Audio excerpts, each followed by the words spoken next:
สวัสดีนะครับวันนี้เราก็จะมานี่กันนะครับเราก็จะมานำเสนอ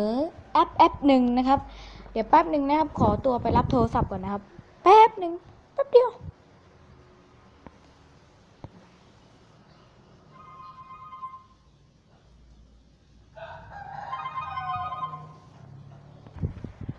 มาต่อกันนะครับก็วันนี้จะมา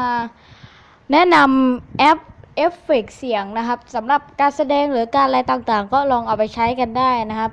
สามารถโหลดได้ฟรีนะครับและไม่ต้องใช้อินเทอร์เน็ตนะครับเดี๋ยวผมขอเปิดอินเทอร์เน็ตก่อนเพราะว่าต้องโหลดต้องแสดงให้ดูนะครับว่าต้องโหลดยังไงนะครับโอเคครับจากนั้นเข้าไปที่ Google Play นะครับ Google Play สำหรับ Android นะครับถ้า iOS ก็เข้าตรงนั้นได้เลยนะครับ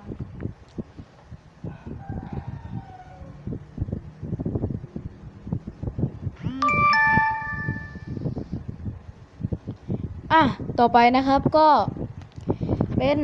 เราก็พิมพ์ไปว่า effect หรือจะเขียนคำว่า sound เสียงก็ได้นะครับ sound เสียงพอขึ้น sound เสียงอย่างนี้นะครับนี่ครับแอปที่3เลยครับเสียงเอฟเฟกต์จัดรายการนะครับนี่ครับกดเข้าไปแล้วก็ดาวน์โหลดกันมาเลยนะครับอันนี้ผมดาวน์โหลดแล้วนะครับก็เปิดขึ้นมาเลยอะไรเนี่ยไลน์นะครับเปิดขึ้นมานะครับก็รอมันนิดนึงนะครับรอแป๊บนึงเดี๋ยวผมขอตัดไปตอนเข้าหน้ามันเลยนะครับก็จะมีเอฟเฟกต์เสียงหลายอย่างเลยนะครับนี่ครับหลายอย่างตบหัวนี่ดังเป๊ะเลยนะครับเป็นเอฟเฟกต์เสียงนะครับอันนี้ก็ปืนนะครับเอาไว้ใช้ได้เลยนะครับมีตดด้วยการแสดงนี่ครับหลายอย่างเลยนะครับI love you นี่ครับหลายอย่างเลยครับนี่กายังมีครับนี่ครับหลายอย่างนะครับ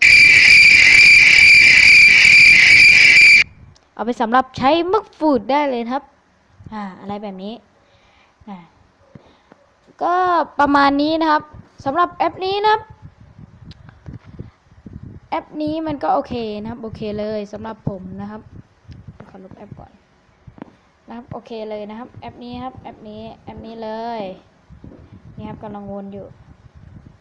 นะครับเข้าไปเลยแล้วก็อาจจะเอาไปรวมกันแล้วก็เขียนว่า sound ก็ได้นะครับ sound effect อะไรแบบนี้ผมจะเขียนว่า sound ก็แล้วนะครับก็ประมาณนี้แหละครับก็คือแนะนำเฉยๆว่าถ้าใครต้องการจัดพวกช่อง YouTube หรืออะไรนะครับก็น่าจะลองไปโหลดกันนะครับอันนี้ผมก็ใช้อยู่นะครับแต่ส่วนมากก็จะไม่ค่อยได้ใช้เพราะว่ามันไม่รู้จะทำคลิปอะไร เพราะว่าไอเดียมันหายไปหมดเลยครับคอนเทนต์การทำคลิปวิดีโอใน YouTube ลง YouTube นะครับผมไม่รู้จะทำอะไรจริงๆนะครับก็ประมาณนี้แหละครับสำหรับแอปนี้นะครับก็ไปโหลดกันได้เลยนะครับแล้วมันก็ยังมีแอปอื่นๆอีกมากมายนะครับหลายแอปเลยครับที่ผมยังไม่ได้แนะนำนะครับเดี๋ยวคราวหน้าผมก็จะมาแนะนำก็แล้วกันนะครับส่วนวันนี้ก็ขอแนะนำเป็นไอตัวนี้ก่อนก็แล้วกันนะครับนี่ครับขอแนะนำเป็นไอตัวนี้ก่อนก็แล้วกันนะครับสำหรับวันนี้อย่าลืมกดไลค์กดแชร์กด Subscribe แล้วก็อย่าลืมกระทืบยอดวิวยอดไลค์ให้ถึง100ไลค์ด้วยนะครับสำหรับวันนี้สวัสดีครับบ๊ายบายเจอกันคลิปหน้าครับ